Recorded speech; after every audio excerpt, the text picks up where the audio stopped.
Bonjour à tous, je suis Émilie, la cofondatrice de My Job Guesses et je suis ravie pour vous accueillir pour ce 10e épisode de notre série de webinaires à la découverte de la marine. Alors pour ce 10e épisode, on reçoit le commandant du porte-avions Charles de Gaulle qui s'appelle Sébastien Martineau. Et avant de l'accueillir, j'ai envie de vous dire bonjour. Donc je vois que vous êtes déjà nombreux à écrire sur le chat pour me faire un petit bonjour. Donc bonjour à tous. Ça va trop vite, vous êtes trop nombreux. Je n'arrive pas à vous dire bonjour à tous, mais en tout cas, je suis ravie de vous avoir. Alors, question, est-ce qu'on a des PMM? Est-ce qu'on a des lycées qui sont avec nous? N'hésitez pas aussi à me dire si vous faites partie d'une PMM et de me dire laquelle, comme ça je pourrais vous saluer. PMM de Strasbourg, PMM de Chambéry, de Besançon, de Brest. Waouh, super. PMM de Lyon, j'ai vu aussi, Tours, Dijon, Versailles Satori, dites-moi. En tout cas, ravi de vous avoir avec nous pour ce dernier épisode de la saison. Et vous verrez qu'on clôture la saison en beauté. Alors, maintenant que vous avez vu où se trouve le chat, en bas à droite, pour ceux qui ne l'auraient pas vu encore et qui veulent nous faire un petit bonjour, juste à côté de l'onglet chat, on a un onglet questions. Cet onglet questions, il est super important parce que vous savez que les 30 premières minutes, c'est moi qui ai la chance de poser des questions au commandant Martineau, mais après, ce sera votre tour. Alors, comment ça marche? Parce que vous êtes très nombreux, comme vous pouvez le voir. Je ne pourrai pas poser toutes vos questions. Donc, je vais vous demander d'utiliser l'onglet questions, de vous présenter, donc de me dire votre prénom, votre âge, l'établissement scolaire dans lequel vous êtes, et de poser votre question au commandant Martineau, comme vient de vous le donner Audrey. Et surtout, et c'est un point qui est hyper important, il faut que vous alliez voter pour les questions qui vous plaisent le plus. Parce que ce que je vais faire dans 30 minutes, c'est que je vais filtrer les questions par like, donc par nombre de votes pour les questions, et que je prendrai de la question la plus votée vers la question la moins votée, sachant que j'aurai pas le temps encore une fois de poser toutes vos questions. Donc c'est hyper important que vous alliez liker les questions qui vous paraissent essentielles pour que je puisse mettre en avant ces questions-là. OK? Les règles du jeu sont claires? Parfait. Avant de recevoir le commandant, je voulais vous parler un petit peu de la Marine nationale et de ces avions de chasse qui s'appellent les Rafales marines.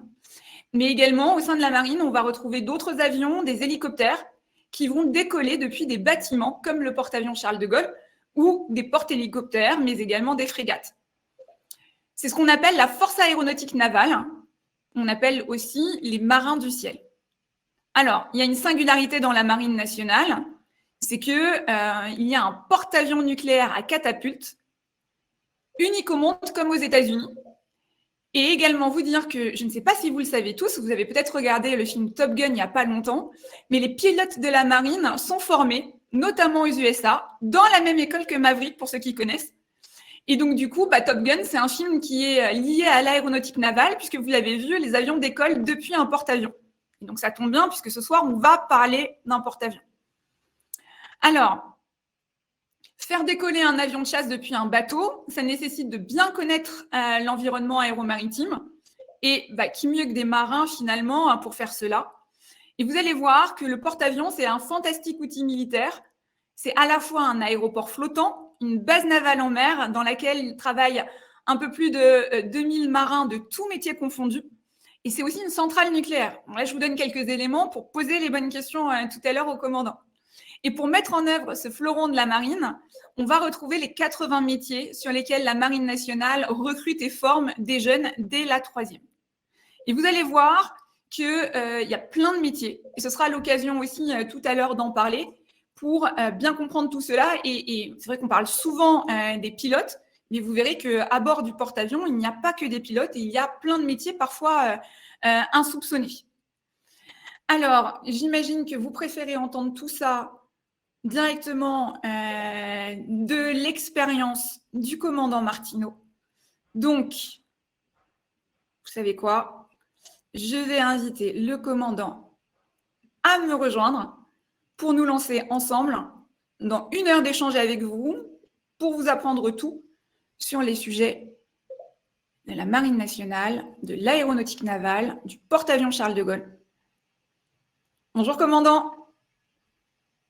Alors, je ne vous entends pas, vous êtes en mute, commandant. Voilà.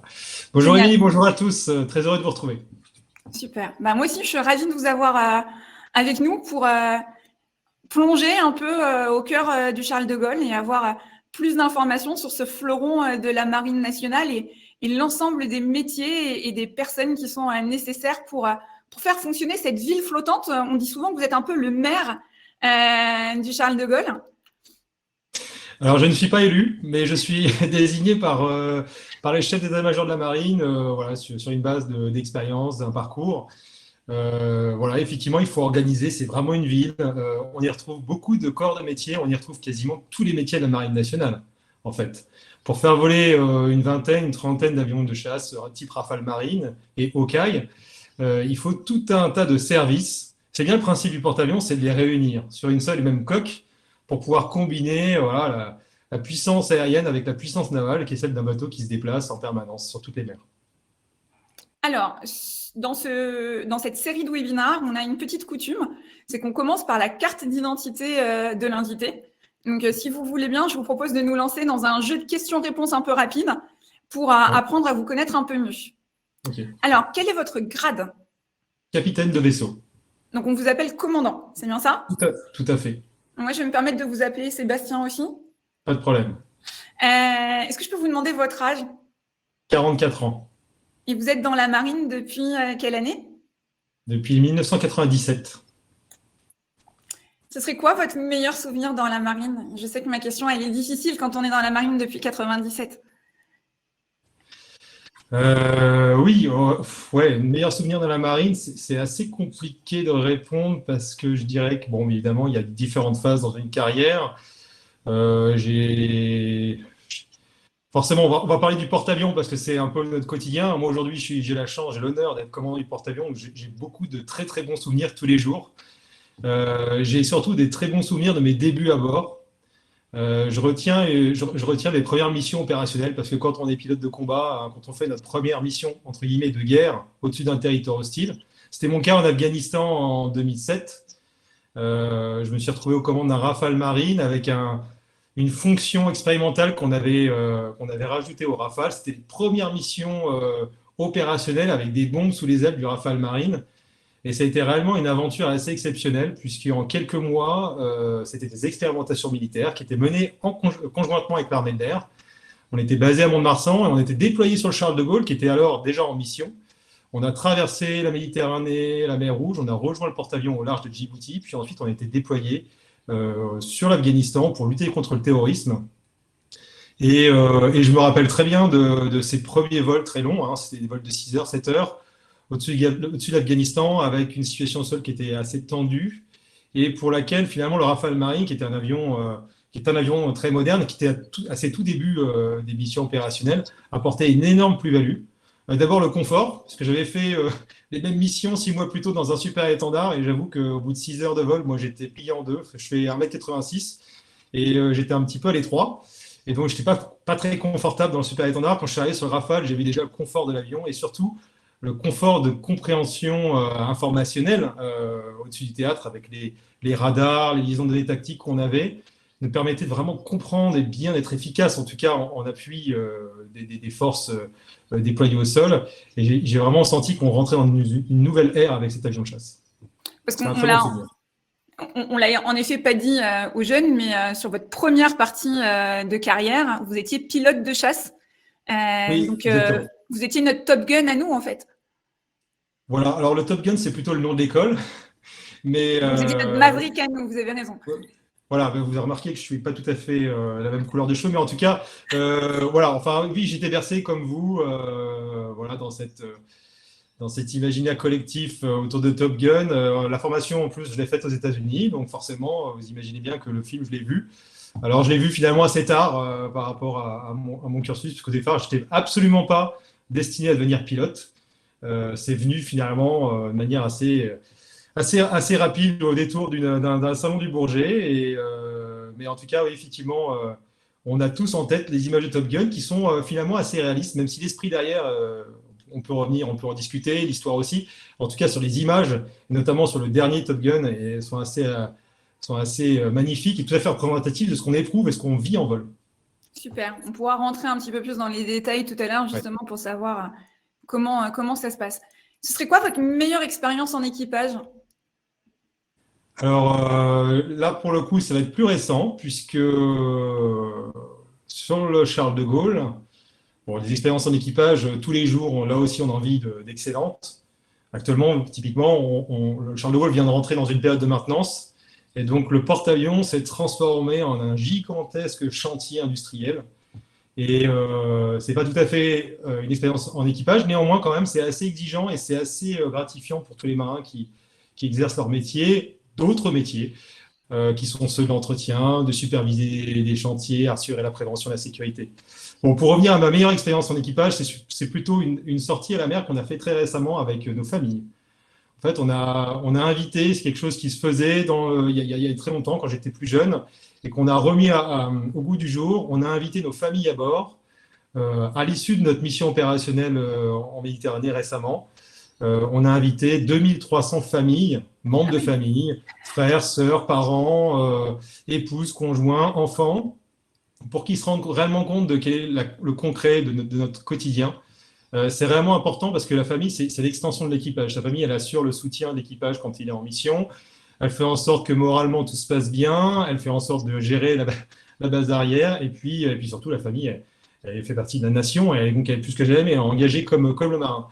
Et donc, c'est important aussi de revenir vers elles et de les associer à notre travail. Et j'avoue que les avoir à bord, j'ai vu dans les yeux des familles, dans les yeux des marins, des étoiles, et j'ai trouvé ça extraordinaire. J'ai vu des marins ultra boostés, hyper motivés pour présenter, bien sûr, très fiers de leur métier.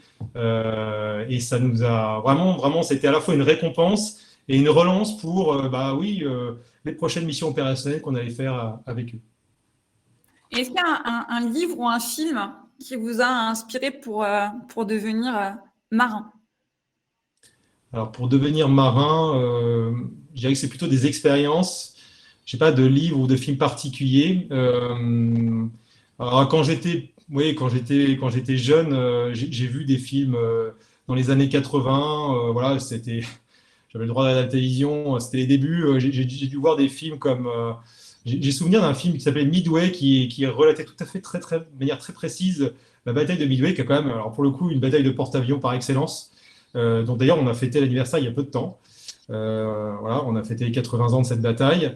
Et c'est un film extrêmement, voilà, à la fois très humain. On voit la vie de l'équipage au combat, on voit la difficulté, le choix du chef, le positionnement des chefs au sein de la marine américaine, alors confronté à plusieurs forces aéronavales japonaises.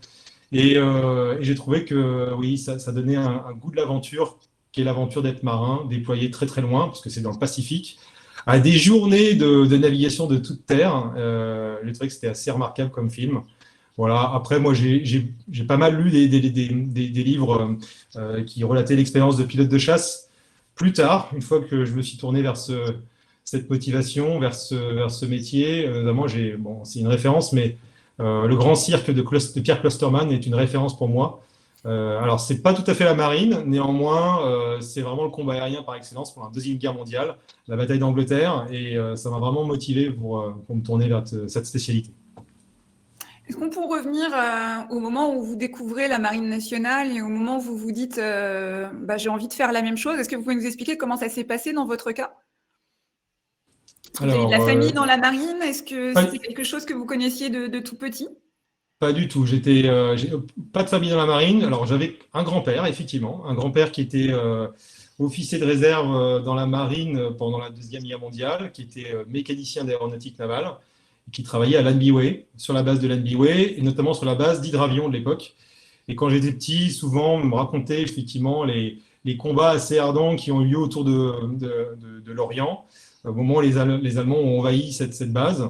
Et il était un des derniers militaires français à tenir la base, à assurer les derniers ravitaillements des hydravions qui partaient alors tenter de rejoindre la France libre. Ça, ce sont des souvenirs, ce sont des témoignages qui m'ont marqué sur ce que pouvait être un marin, notamment un pilote aussi, marin. Et puis, forcément, on était associés, on allait en vacances aux alentours de Lorient et de l'Armor-Plage, et je voyais de temps en temps les officiers, notamment de la base sous-marine de l'époque. Et voilà, ça me donnait une notion de ce qu'était la fonction d'officier, quel était son rang. et comment ils pouvaient interagir au sein d'un carré. Un carré, c'est un groupe d'officiers sur un bateau. Voilà, mais moi, finalement, j'ai décidé de devenir marin très tardivement. Je voulais au départ être architecte, puis vétérinaire, donc voilà, ça a des années-lumière de ça. Mais il y a un jour où un prof de chimie nous a emmenés au Salon du Bourget. J'ai vu un Rafale Marine décoller verticalement. Je savais que c'était un Rafale Marine parce qu'il y avait le speaker qui en parlait en ce moment-là. C'est un moment qui reste encore gravé dans ma tête. Et là, je me suis dit, ce truc-là, ça pourrait peut-être valoir le coup. Il est temps que je me mette au boulot parce qu'évidemment, il fallait passer par les classes préparatoires. Donc là, les choses se sont tout de suite alignées et j'étais très motivé pour me tourner vers la marine. Pourquoi la marine? Parce que à cette époque, il y avait les perspectives du Rafale Marine et du porte-avions Charles de Gaulle. On était dans les années 90, le Charles de Gaulle allait être construit prochainement. Il avait commencé, la construction avait commencé, et c'est vrai que ça donnait des perspectives assez extraordinaires et qui le sont d'ailleurs. Super.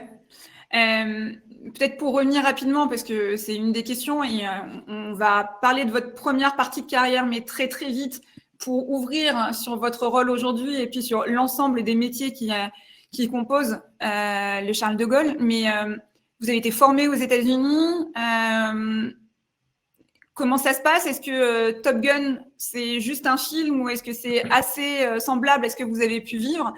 Voilà, pour juste clore la boucle sur le sujet avant d'ouvrir plus largement sur le porte-avions, puisque des pilotes seuls sur le porte-avions ne pourraient rien faire s'il n'y avait pas toutes les autres personnes autour, qui permet justement à ces rafales marines d'apponter notamment. Alors, la formation de pilote, elle a lieu effectivement aux États-Unis, mais elle commence d'abord par un tronc commun en France. D'abord par la sélection en vol sur un avion de voltige, CAP 10, SR-20 Cirrus, pour ceux qui connaissent les modèles, ce sont des avions de tourisme. Et ensuite, moi, j'ai suivi un tronc commun d'abord dans l'armée de l'air. Et je crois que c'est encore le cas pour une bonne partie des pilotes formés même dans la marine. On commence au sein de l'armée de l'air par un tronc commun, parce que finalement, on est dans la même communauté aéronautique que l'armée de l'air. Et ensuite, on va se spécialiser vers la chasse embarquée aux États-Unis. Là, pour le coup, c'est la seule école au monde qui existe pour former des pilotes de chasse embarqués. Et on retrouve effectivement là une communauté de pilotes de chasse en formation aux États-Unis. Les États-Unis disposent de 11 porte-avions nucléaires, plus grands que Charles de Gaulle. Et donc, avec ces 11 porte-avions, ils arrivent à avoir une disponibilité assez régulière d'un porte-avions pour faire des qualifications à l'appontage de jeunes pilotes pour leurs premiers appontages. Et autour de ça, ils ont des structures, des écoles qui sont situées à Pensacola pour le tronc de début, et puis ensuite à Meridian dans le Mississippi. Pensacola, c'est en Floride. Voilà, et Meridian dans le Mississippi à 3h30 de route plus au nord. Et là, il y a 2 écoles de formation sur un avion d'entraînement. Voilà, et on passe, alors là, c'est une aventure extraordinaire parce que aller se faire former en anglais, parler anglais, changer complètement, disons, bien sûr, s'extraire de sa famille, s'éloigner de ses proches et s'intégrer à un groupe d'Américains et être formé comme un pilote américain, avec les mêmes standards, avec les mêmes cours, c'est vraiment vivre à l'américaine pendant 1 an et demi. Ça, j'avoue que c'est une expérience assez extraordinaire. Alors, c'est pas le Top Gun, parce que le Top Gun, c'est par la suite, c'est un stage de qualification supérieure pour les pilotes déjà chevronnés. Mais évidemment, les Américains sont très forts, sont très forts en show.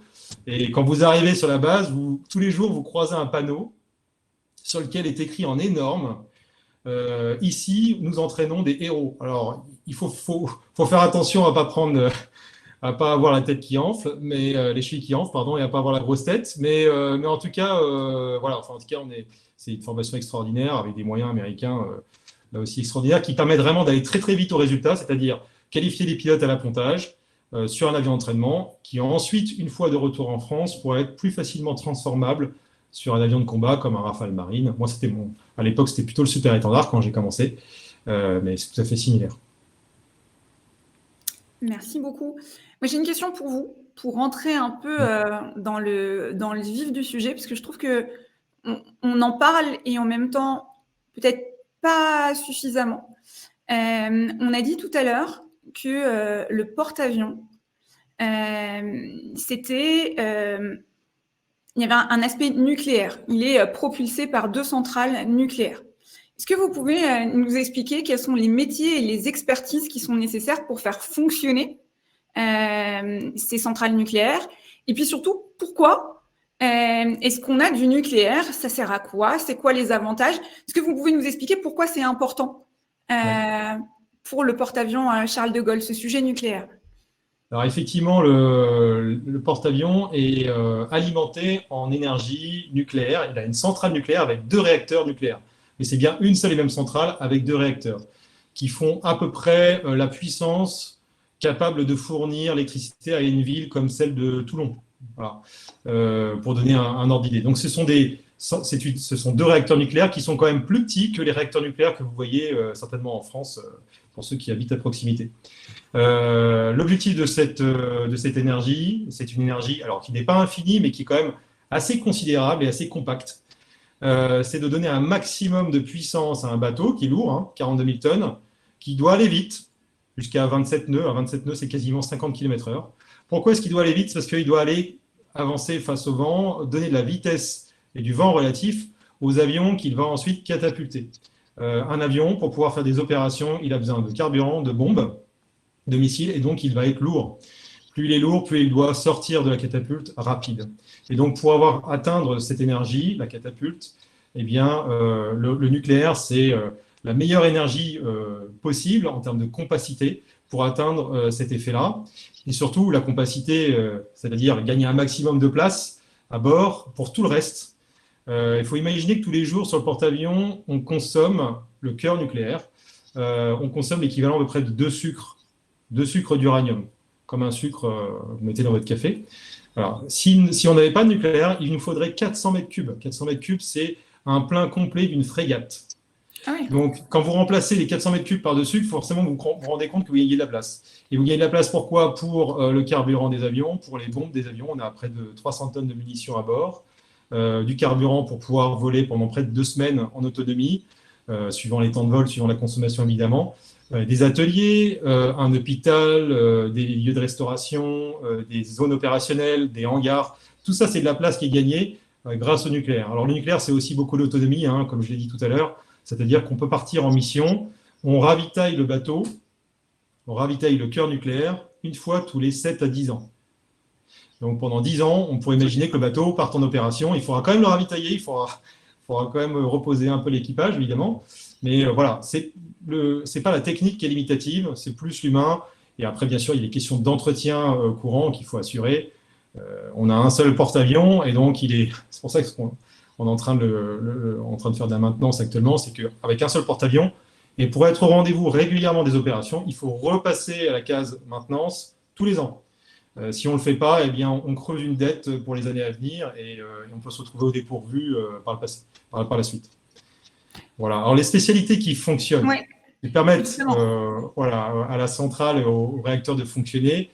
Alors, il y a vraiment plein de spécialités. Le groupement qui s'occupe des chaufferies est important. Il y a les chaufferies nucléaires qui fournissent de la vapeur, comme une cocotte minute, qui fournissent de la vapeur à un système de propulsion. C'est-à-dire concrètement une ligne d'arbre, c'est-à-dire une hélice qui tourne. De la vapeur également à une usine électrique, c'est-à-dire de quoi alimenter en lumière et en énergie tous les équipements du bateau, et qui fournit de la vapeur également aux catapultes. Eh bien, dans chacun de ces domaines-là, nous avons des mécaniciens, des électriciens de différents niveaux, de différentes expériences. Pour ceux qui pilotent plus précisément le réacteur, c'est-à-dire les éléments d'accélérateur du réacteur, si vous voulez, le frein, les circuits, il nous faut des opérateurs électriques, réacteurs, des opérateurs de sécurité qui suivent une formation particulière sur le nucléaire. À l'école d'application de l'énergie atomique à Cherbourg, ils ont une fonction, un enseignement assez poussé, quasiment de niveau ingénieur, un cours qui dure près de 1 an et demi à 2 ans, suivant leur niveau de grade, et qui leur permet d'être complètement conscients de ce qu'est le nucléaire, la réaction nucléaire, les éléments de sécurité, les critères de sécurité, etc. etc. Et finalement, ce sont des profils très, très variés. Ce sont des marins qui sont rentrés très jeunes, pour certains, sont rentrés peut-être avec peut-être tout juste le bac, et ensuite ils ont été formés au sein de la marine. Et pour d'autres, ce sont peut-être des marins qui ont un bagage académique un peu plus important et qui vont arriver directement au niveau de grade officier. Voilà. Mais la marine a pour toutes ces étapes et tous ces niveaux de grade et spécialités des formations qui permettent de faire opérer les réacteurs nucléaires du Charles de Gaulle, avec bien sûr une vraie communauté culturelle et en termes de compétences avec les sous-marins. Parce que vous le savez, nos sous-marins sont nucléaires. Et d'ailleurs, les deux réacteurs du Charles de Gaulle sont des réacteurs très similaires, voire quasi identiques à ceux des sous-marins nucléaires lanceurs d'engins. Très clair. Ce que j'essaye de montrer ici, c'est qu'en fait, le porte-avions, c'est pas que pour des pilotes. On sait que y a plein de jeunes que Top Gun a fait rêver. Certains deviendront pilotes, mais tous ne pourront pas l'être. Donc finalement, il y a plein d'autres moyens de pouvoir être potentiellement à bord du Charles de Gaulle, de vivre la vie en équipage sur ce fleuron de la Marine nationale et de participer à la mission, même si soi-même on n'est pas pilote et qu'on ne vole pas. Vous avez dit quelque chose tout à l'heure, vous avez dit qu'il y a énormément de monde à bord du Charles de Gaulle. Moi, on m'a toujours dit que dans la marine, on mangeait extrêmement bien et que c'était extrêmement important de bien nourrir les marins. Comment on fait pour faire manger 2000 personnes, voire 3000, une fois qu'on prend un petit peu tout le groupe embarqué, 2000 personnes, c'est combien de repas, c'est combien de personnes qui font ça et c'est des. Enfin, vous confirmez qu'on mange très bien dans la Marine nationale et à bord du Charles de Gaulle particulièrement? Alors, je confirme qu'on mange très très bien. Il faut effectivement reconnaître les talents de nos cuisiniers. On a parmi les meilleurs cuisiniers. Alors, je ne vais pas dire des forces armées, je ne vais pas être prétentieux à ce moment, mais c'est vrai qu'on a une réputation à tenir, c'est sûr. Et ils le font très très bien. Et d'ailleurs, ils sont très recherchés ensuite au moment de la reconversion par les grands chefs. Moi, j'ai mon chef responsable de la distribution qui est parti récemment chez Paul Bocuse. Voilà. Oui. Voilà. On est vraiment à ce niveau-là. On est à des niveaux d'expertise et de compétences culinaires qui sont ensuite du niveau de la très haute, très grande restauration. Et bien sûr, c'est un marin qui a commencé entre guillemets par la base. Hein. Il a commencé par l'école Mestrance, il a d'abord été cuisinier, puis ensuite il a gagné en compétences, et puis ensuite il s'est retrouvé manager, il a supervisé son secteur, et puis il avait presque 25-30 ans d'expérience embarquée. Effectivement, c'est important la nourriture à bord d'un bateau. Quand vous êtes sur un bateau, vous êtes éloigné, vous êtes en opération, c'est exigeant. Il y a un peu de travail de nuit pour certains. Il faut être en forme. Et la nourriture fait partie de l'entretien du moral et aussi de l'énergie qu'on doit donner à nos marins. Donc pour ça, on cultive on va dire une autre exigence. On a sur le Charles de Gaulle, on distribue 4000 repas par jour, plus les petits déjeuners. C'est vraiment une organisation de niveau industriel, qui peut être d'ailleurs très différente de celle d'une frégate.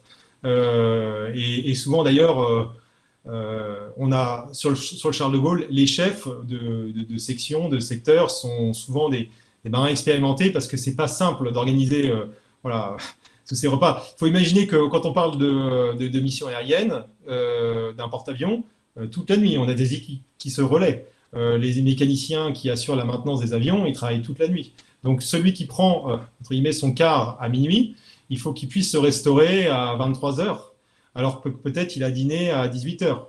Il faut qu'il puisse ensuite éventuellement prendre un petit déjeuner en sortant de son quart. Ce sont des équipes avec des rythmes très différents. Et donc, le service de restauration est vraiment plugué avec la finalité opérationnelle. Il a conscience des rythmes, par exemple, des pilotes.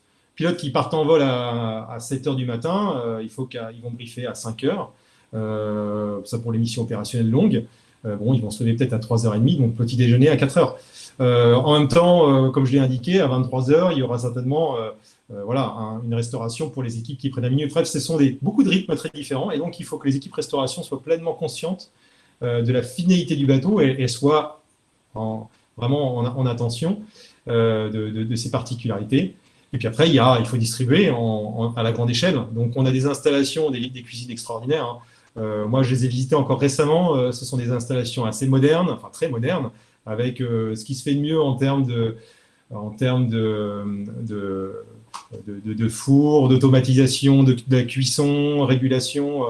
Bon, je ne suis pas du tout un expert, donc je parle très très mal, mais en tout cas, je vous assure que c'est pas la haute technologie, mais c'est quand même assez technologique. On ne se rend pas compte que dans une cuisine de ce niveau-là, on arrive à automatiser autant les choses, justement pour faciliter la distribution et le besoin voilà, des 4000 repas par jour. Voilà. Merci, merci commandant. Alors je vois que les jeunes s'impatientent et je vous promets que dans quelques instants, je vais prendre vos questions. Le temps de vous inviter à aller voter les dernières questions. J'ai une dernière question pour le commandant. Le porte-avions, il dit 24 heures sur 24, 7 jours sur 7, le temps où vous êtes en mission. Est-ce qu'il y a des moments quand même de repos, de décontraction, de fun, j'ai envie de dire, entre vous? Et qu'est-ce qui se passe pour justement créer cette continuité au fur et à mesure sur le porte-avions? Alors, quand on dit que le porte-avions ne s'arrête jamais, ça ne veut pas dire que les gens ne se reposent pas. Évidemment, si on a des équipes qui se relayent, c'est bien pour que les équipes qui tentent puissent se ressourcer. Alors, en mer, au quotidien, typiquement, on fait très attention à la maîtrise du bruit. Alors, quand on catapulte des avions, quand on les fait apponter, ça fait un peu de bruit. Néanmoins, suivant les zones de logement, on arrive, bien sûr, les gens arrivent à se régénérer. Beaucoup d'activités sportives tout au long de la journée, parce que pour compenser voilà, où la fatigue, se ressourcer et puis se détendre, c'est un bon moyen aussi d'y parvenir. Et puis surtout, on fait des arrêts dans l'activité, ce qu'on appelle les no-fly days. Une fois, voilà, ça dépend de la situation opérationnelle, évidemment, mais on a aussi on a ces périodes dans lesquelles on stoppe un petit peu l'activité, on profite de bon temps sur le pont d'envol. Voilà, on fait un footing, on fait un challenge sportif, on fait un barbecue, on fait une projection de cinéma sur le pont d'envol. J'ai fait ça sur le Charles de Gaulle, c'est extraordinaire. À la nuit étoilée, une projection d'un film au pied de l'îlot, alors que voilà, dans une zone évidemment il faut qu'il fasse un peu chaud quand même, mais en zone tropicale c'est tout à fait le cas. Ce sont des souvenirs extraordinaires et voilà, on a ces moments où on peut cultiver à la fois l'esprit d'équipage. Et puis encore une fois, au quotidien, il y a la vie de carré. La vie de carré, c'est la vie d'un groupe de personnel d'une même catégorie qui vont se retrouver ou sur le lieu de restauration, dans leur lieu de détente, qui peut être un bar, une salle de distraction, et vont faire des activités ensemble. Donc, on a un comité de distraction qui anime. On a une télévision à bord et on communique vers l'équipage, et puis on donne des nouvelles, on organise des jeux entre les carrés, justement. Enfin, voilà, c'est... nos jeunes ont plein de bonnes idées. Il y a aussi les tournois de jeux vidéo. Il y a beaucoup de communication aussi avec les familles qu'on entretient par visio. Alors, c'est plus facile, il faut reconnaître, en escale qu'en mer, parce qu'on a un débit qui est assez limité en mer, où c'est plutôt uniquement le téléphone en mer. Néanmoins, quand on est en escale, on contribue beaucoup. On fait des webinaires exactement comme celui qu'on est en train de tenir actuellement. On en fait régulièrement avec nos familles. Et ça soude quand même pas mal l'équipage. Voilà. Et au quotidien, comme je disais, beaucoup d'activités sportives, des activités de pont libre où on va courir le long du pont avant que les avions ne soient catapultés. Parfait. Du coup, je vous propose de prendre les questions que les jeunes ont posées et qui sont nombreuses. Juste avant, vous dire qu'on a la chance d'avoir avec nous aujourd'hui 2 marins qui ont servi sur porte-aéronef et qui viendront compléter sur le chat par écrit les réponses du commandant sur des sujets de recrutement bien spécifiques. Donc, je dis bonjour et merci à la maître Cerise et à la seconde maître Laetitia qui, du coup, viendront compléter les réponses du commandant. Si vous avez des questions hyper spécifiques de recrutement sur lesquelles elles pourront apporter plus d'informations. Alors, la première question qui a reçu le plus de votes, c'est celle de Kilian, qui a 17 ans. Alors, MFR de Gionge, je ne suis pas sûre de comprendre ce que ça veut dire, mais peut-être que d'autres comprendront. Et sa question, c'est quel grade faut-il avoir pour être admis sur le porte-avions? Est-ce qu'il y a un grade minimum pour être admis sur le porte-avions? Non, il n'y a pas de grade. Et alors, je ne vais pas dire qu'il n'y a pas d'âge, mais presque, parce que j'ai actuellement dans l'équipage des mineurs. Alors, on a des jeunes marins qui se lancent en jeunes matelots, qui vont rentrer à 16 ans et qui vont arriver au terme de leur formation, qui dure à peu près 1 an, à 17 ans, qui vont se retrouver sur le porte-avions. Il n'y a pas de grade minimal, donc ça peut être matelot jusqu'à amiral, contre-amiral, pour l'amiral qui commande l'ensemble du groupe aéronaval. Alors, merci Hippolyte qui me dit que MFR, ça veut dire Maison familiale rurale. Et je crois que la marine recrute dès la 3e. Donc, justement, des jeunes qui peuvent avoir 16 ans, arriver, être formés directement par la marine nationale et pouvoir aller directement servir à bord du porte-avions Charles de Gaulle. Voilà, on met en place un tutorat parce que ce sont des mineurs, donc il y a un cadre particulier pour leur permettre de mener une activité professionnelle sur un navire de guerre. Alors, en opération, en général, il faut avoir minimum 18 ans, puisque pour les questions de responsabilité, quand il s'agit de prendre un risque opérationnel, les mineurs ne sont pas tolérés. Néanmoins, quand on commence à 17 ans sur le porte-avions, on fait rapidement un cycle et on est déployé en opération l'année suivante, ce qui permet d'avoir l'expérience suffisante pour ensuite être déployable. Alors, la prochaine question nous vient d'Aurélien, qui a 26 ans et qui est candidat pour rejoindre la Marine nationale, nous dit-il. Sa question, c'est « Bonjour, commandant. Est-ce que le second porte-avions en projet, donc le porte-avions nouvelle génération, sera d'une dimension comparable au Charles de Gaulle ou sera-t-il davantage comparable à un classe Nimitz américain ?» Alors, très bonne question. Il sera plus grand. Pourquoi il sera plus grand? Parce qu'il y a un lien direct entre l'avion et le porte-avions. Le Rafale Marine a été conçu pour le Charles de Gaulle a été conçu pour le Rafale Marine. Et d'ailleurs, quand on a intégré un nouvel avion comme le Hawkeye, pour ceux qui s'en souviennent, un avion de guet aérien d'alerte avancée, qui est un avion américain, un peu plus lourd que le Rafale, il a fallu qu'on fasse une légère extension de la piste oblique pour lui permettre d'avoir suffisamment de marge à l'appontage dans ses manœuvres, pour pouvoir le ranger plus facilement.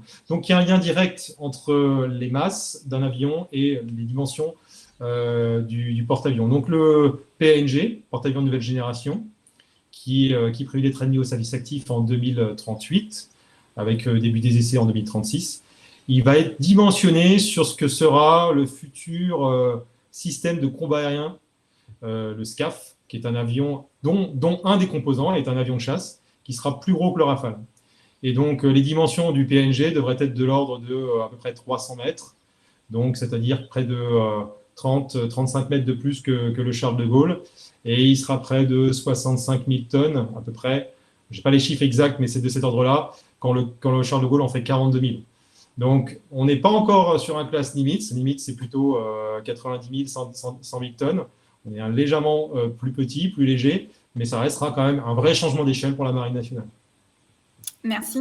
On a une question d'Isaline, qui est élève en première au lycée Jean-Michel dans le Jura, qui demande qu'est-ce qui fait que vous avez envie de vous lever tous les matins en tant que commandant du porte-avions Charles de Gaulle. Alors, en ce moment, on va dire tous les jours, on a une bonne raison. Ça peut être l'objectif opérationnel du jour. Là, moi, pour résumer, ce qui fait que j'ai envie de me lever le matin, c'est le plaisir et le bonheur d'être au sein de l'équipage, au sein des marins du porte-avions, avec les marins du porte-avions.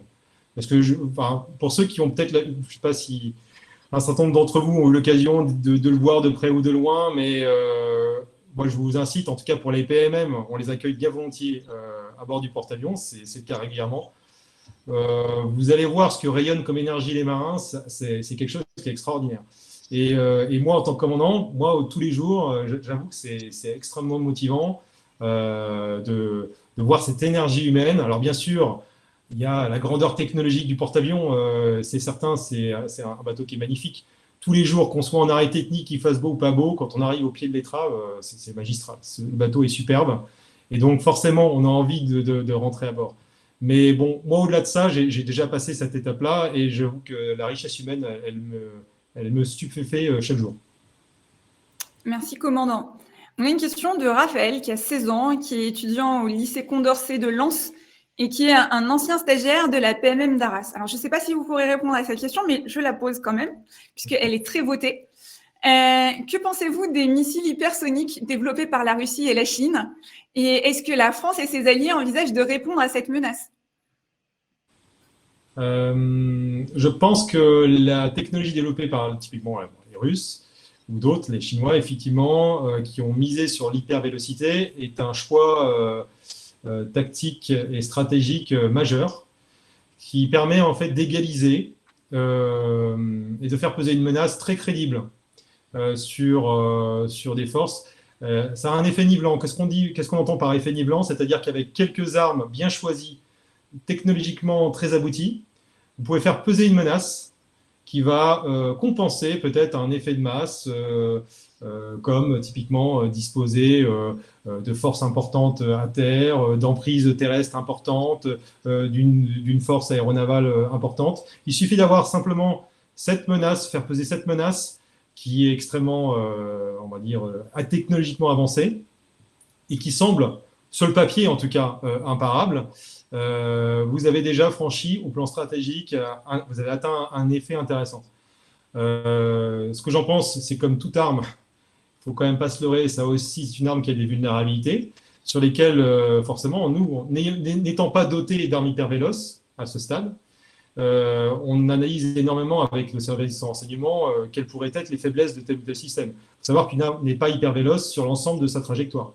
Il y a des phases pendant lesquelles il peut être potentiellement le missile peut être plus ou moins rapide, plus ou moins lent. Il y a des phases de vulnérabilité.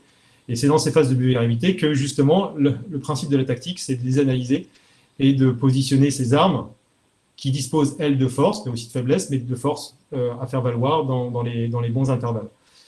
Que font les alliés à ce stade? Premièrement, réfléchir aux tactiques pour les contrer, ces missiles. Et deuxièmement, l'hypervélocité est également à l'étude au sein des forces occidentales. Les Américains en développent.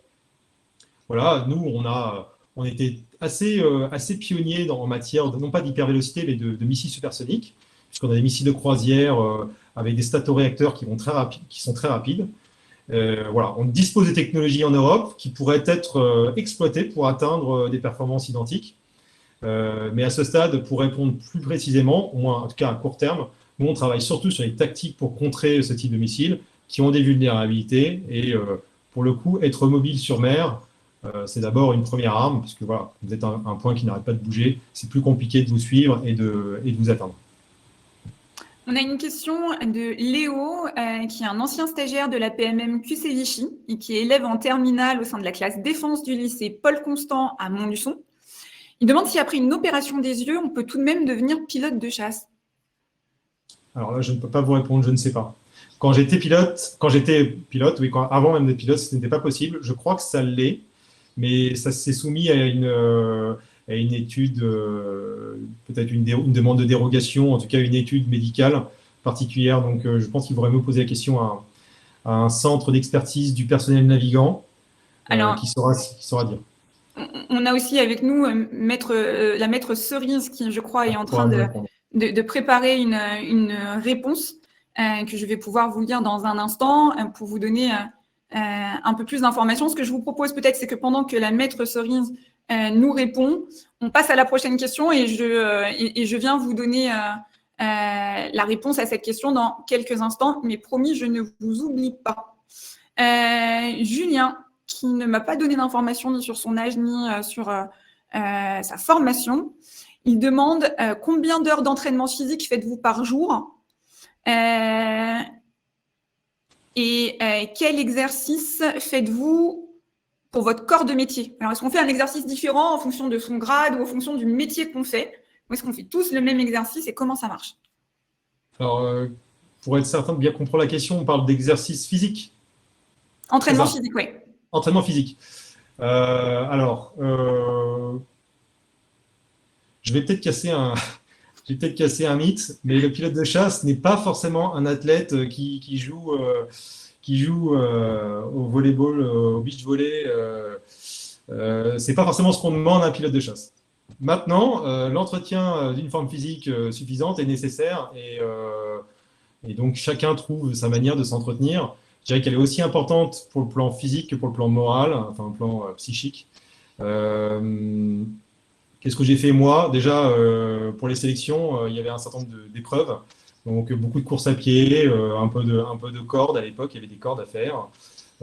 Voilà, les exercices un peu typiques, pompe, abdos classiques, et puis un peu d'athlétisme. Ça, c'est une base de départ qui est très bonne. Et la natation aussi. Natation aussi qui est importante. C'est une base de départ, je pense, qui a un socle commun à beaucoup de sélections physiques initiales. Voilà. Personnellement, moi, ce que j'ai toujours beaucoup pratiqué, enfin, couramment pratiqué, c'est plutôt voilà, tout simplement le footing, le vélo et un peu de natation. Voilà, maintenant, il ne faut pas s'en faire une montagne. Moi, je sais que Avant d'entrer dans la marine, je m'imaginais des entraînements de 2 heures par jour, comme à Patrouille de France ou les Blue Angels. Non, c'est pas ça. Le quotidien du pilote de chasse, c'est beaucoup de travail, de préparation des vols, d'exercice. Le vol est un exercice physique en soi, et c'est surtout un peu de renforcement musculaire au niveau du cou, des abdominaux, du travail sur le souffle et du travail sur notamment la natation est assez utile pour ça. Voilà, et puis moi aujourd'hui, pour répondre plus couramment à la question, moi je fais plutôt du vélo. Je profite voilà, des bouchons de la ville de Toulon pour optimiser mes trajectoires en vélo, et donc je fais mes allers-retours en vélo, et ça me fait à peu près 40 minutes d'exercice par jour, et c'est plutôt utile. Merci, commandant. Alors, pour revenir sur la question de Léo tout à l'heure, on a la maître Sorins qui nous a apporté quelques informations. Donc, l'aptitude pilote est possible après opération, mais sous certaines conditions qui sont arrêtées par les services de santé des armées. Donc voilà. C'est déjà très bien par rapport à ce que j'ai pu connaître. Hein. Parce que vous, à votre époque, c'était pas possible. Exactement. Ouais. Super. On a une question de Dany qui a 17 ans. Ouh là là, ça bouge. Oui. Et qui est étudiant au lycée privé Albert de Main à Nogent-sur-Marne. Il demande quelles sont les voies d'accès possibles au poste d'officier autres que la voie royale. Alors, j'imagine que la voie royale, c'est l'école navale. J'imagine qu'il parle de l'école navale, oui. OK, qui se fait après des classes préparatoires scientifiques. Donc, il y a d'autres moyens de devenir officier, notamment des officiers sous contrat. Est-ce que vous voulez répondre à la question ou est-ce que vous voulez qu'on demande Je dirais que, pour faire simple, la marine a vraiment diversifié ses voies d'accès au cursus d'officier. Diversifié dans le sens où, quel que soit votre point de départ académique, vous avez forcément une option. Le facteur limitant va juste potentiellement être l'âge. Et si en l'occurrence, si j'ai bien compris, le jeune garçon à 17 ans, c'est ça, le jeune homme à 17 ans, bon, voilà, donc il est largement dans la fenêtre. Et donc, il a, à chaque moment de son parcours, il aura la possibilité, en allant sur lamarinerecrute.fr, il verra qu'il a la possibilité de rentrer dans un cursus officier et dans plusieurs spécialités différentes. C'est-à-dire qu'il ne sera pas cantonné à un type de spécialité. Il y a vraiment aujourd'hui un éventail très large, ce qui n'était pas le cas à mon époque. Aujourd'hui, il y avait la voie royale, concrètement l'école navale post-prépa. Il y avait le recrutement interne pour les officiers mariniers, c'est-à-dire les sous-officiers qui devenaient officiers en voie interne.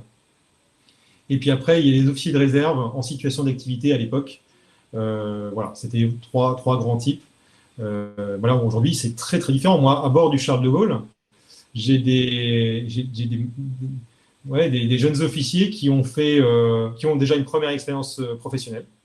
Par exemple, chez un industriel de l'armement ou un industriel ou une PME, par exemple, et qui se lance dans un contrat court et qui aujourd'hui travaille au bureau des vols. C'est-à-dire qu'ils organisent les vols, la préparation des vols des pilotes de chasse, la réalisation des zones aériennes. Et en fait, cette première expérience, peut-être une première marche pour ensuite embrayer sur une carrière d'officier opération au sein de la marine. C'est un contrat court de 4 ans, voilà, qui leur donne un premier aperçu.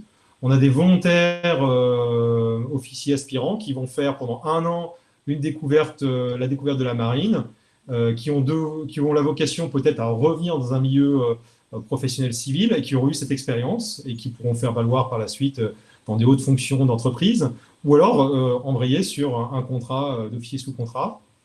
Voilà. Aujourd'hui, ce qui est intéressant dans la marine, c'est qu'on donne les mêmes perspectives à un officier de marine sous contrat qu'à un officier de marine de carrière qui est rentré par la voie dite royale. Les mêmes perspectives de commandement, d'accès à un avancement de la même nature. Quand je dis l'avancement, c'est le monter en grade, hein, c'est d'accéder à des grades de niveau supérieur.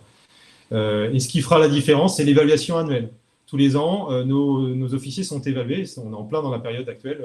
On reçoit les officiers pour leur communiquer leur notation. Ils sont notés sur les services rendus, mais également ils sont évalués sur le potentiel qu'on estime d'eux capables de délivrer au sein de la marine pour des fonctions. Donc on essaie de se projeter, on essaie de les projeter également, et on leur donne des perspectives. Et ça vient en complément d'un dialogue qui est entretenu avec les DRH de spécialité, qui leur donnent des voies possibles d'emploi dans les prochaines années. On a une question d'Hugo qui a 23 ans et qui est actuellement un candidat EOPAN. Donc, EOPAN, c'est élève officier pilote de l'aéronautique navale, qui demande si vous pourriez nous décrire le quotidien des pilotes lorsqu'ils sont embarqués sur le Charles de Gaulle. Eh bien, oui, donc les pilotes vivent au rythme des vols, des vols des avions, c'est normal.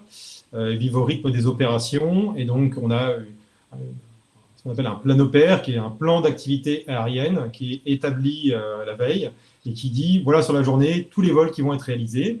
Et donc les pilotes, un petit peu comme des joueurs de foot sur une feuille de match, vont retrouver leur nom à un certain nombre d'endroits désignés par leur commandant de flottille pour voler dans différentes missions. Et en fonction de l'heure de cette mission, eh bien, ils ont des préparations de vol à faire.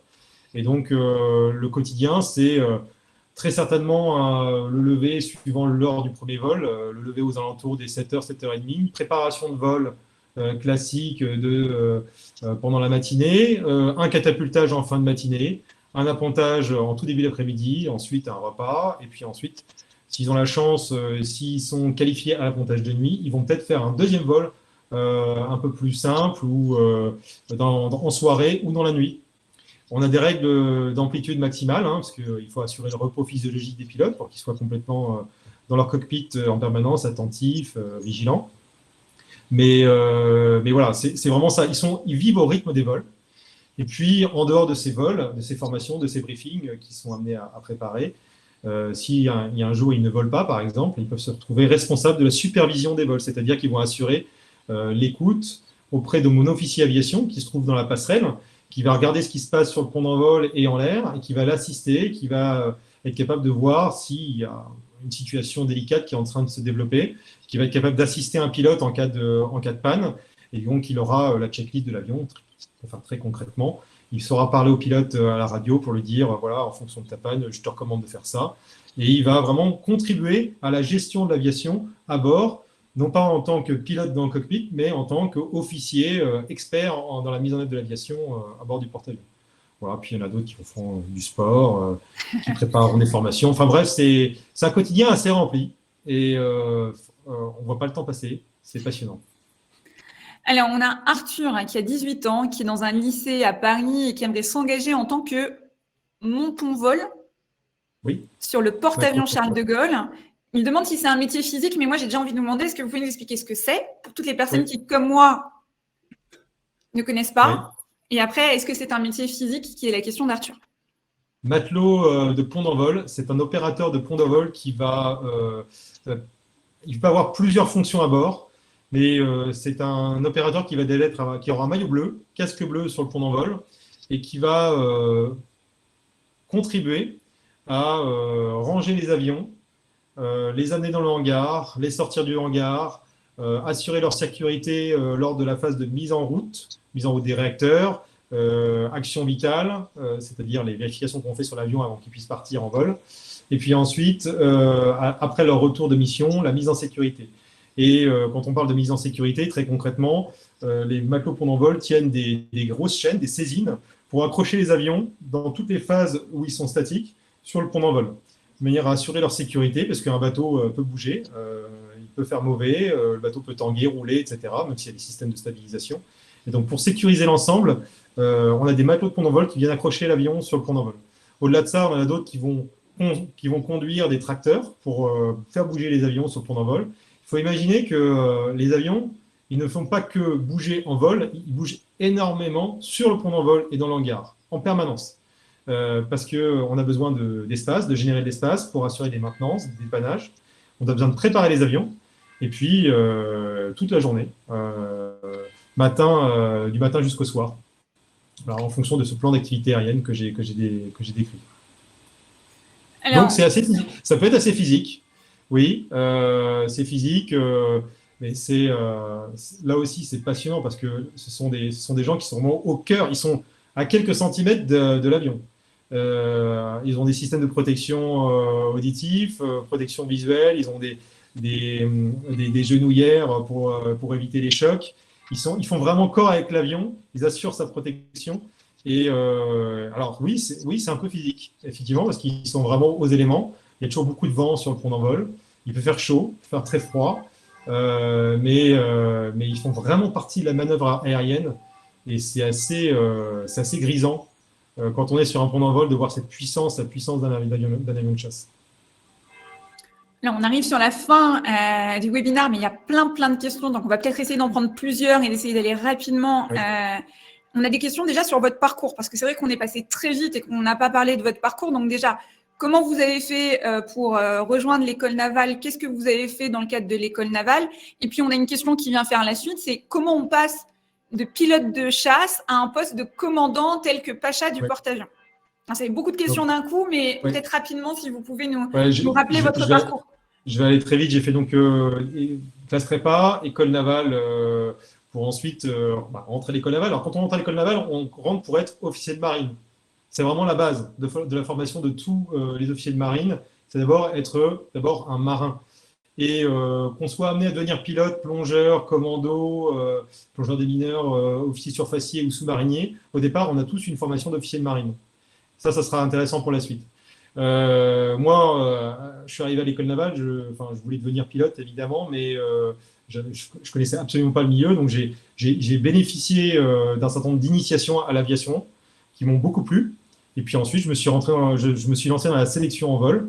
J'ai été retenu. Je suis parti aux États-Unis, comme j'ai indiqué tout à l'heure, après un tronc commun et une spécialisation chasse. Et ensuite, j'ai été qualifié sur super-étendard, puis sur Rafale quelques années plus tard. J'étais donc pilote de chasse. Et comme je l'ai dit, j'étais d'abord officier de marine.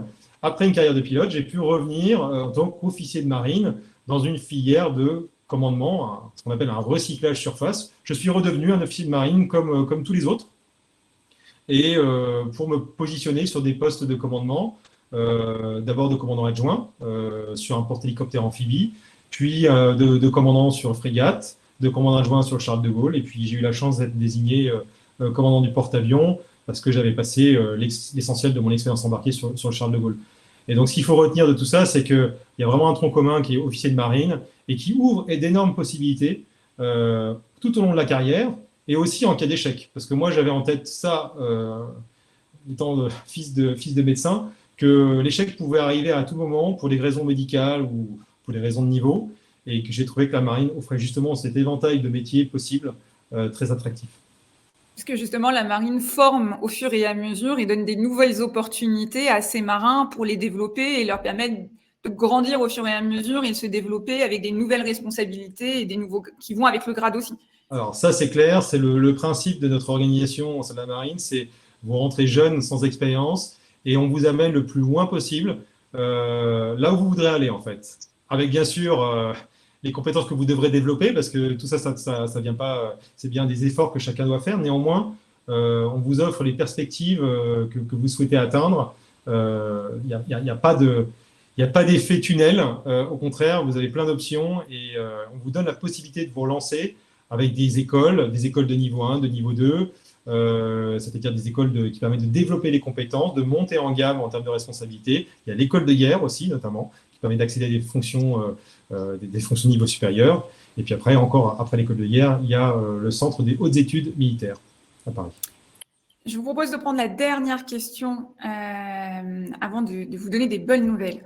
Alexandre, qui a 17 ans, qui a fait une PMM l'année dernière, il sera en classe préparatoire l'année prochaine, il aimerait intégrer l'école navale pour devenir pilote, ou bien faire une école d'ingénieur et puis après et au PAN, donc on en parlait tout à l'heure. Il pose une question. Maintenant que vous êtes commandant du porte-avions, est-ce que vous continuez à voler pour garder vos qualifications? Comment ça se passe? Est-ce qu'on vole encore quand on est commandant du porte-avions? Alors, on peut voler en tant que passager. Moi, sur le Charles de Gaulle, on a beaucoup de choses, et notamment, on a un simulateur de vol.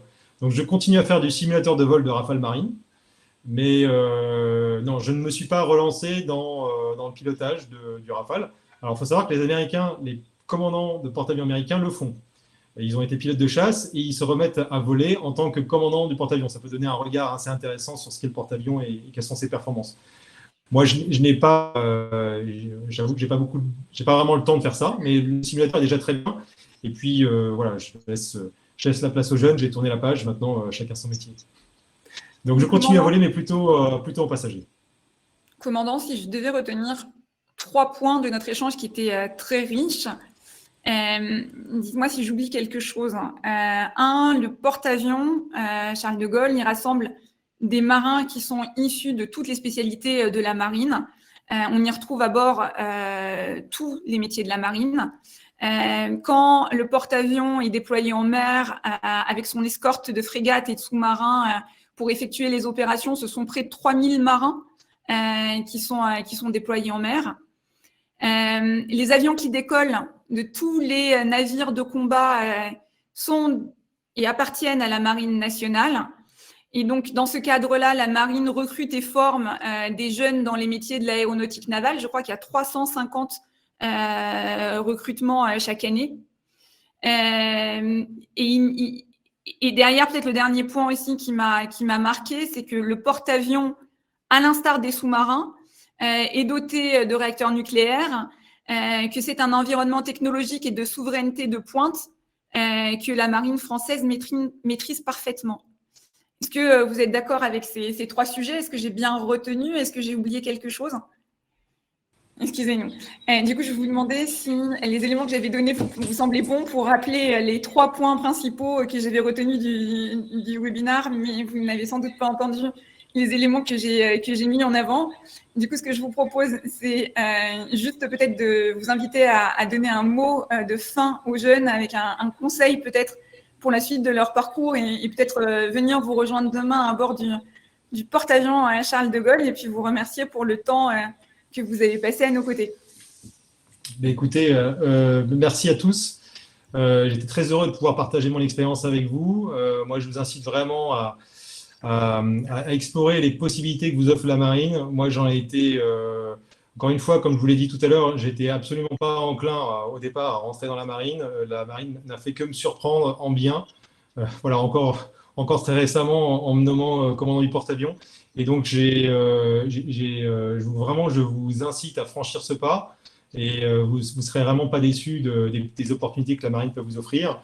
Je vous incite à tenir vos convictions, à tenir vos motivations et à travailler pour vous dépasser et atteindre le niveau. Et on sera très, très heureux de vous retrouver à bord, soit moi ou mes successeurs à bord du porte-avions. Ça sera un vrai plaisir de faire vivre notre jeunesse qui prend le relais. Et sachez qu'en tout cas, c'est une vraie satisfaction de pouvoir le faire au quotidien. Donc, merci à tous et à très vite, j'espère. Merci commandant, merci Sébastien. Moi, je voulais aussi remercier les jeunes qui ont été présents en nombre ce soir. M'excuser de ne pas avoir pu prendre l'ensemble de vos messages et de vos questions, mais j'ai une bonne nouvelle pour vous, c'est qu'il y a 400 marins qui sont ravis d'échanger au quotidien avec vous sur Major Glacis. Donc, si vous êtes intéressé par le métier de la Marine nationale, de nombreux de ces marins sont présents aussi à bord du Charles de Gaulle. Donc, n'hésitez pas à aller les voir, n'hésitez pas à échanger avec eux. N'hésitez pas à aller leur poser des questions. Quant à nous, c'était le dernier webinaire de la saison. Donc, je vais vous souhaiter de très, très bonnes vacances à tous. Plein de succès pour ceux qui sont en train de passer des concours, des recrutements pour entrer dans la marine.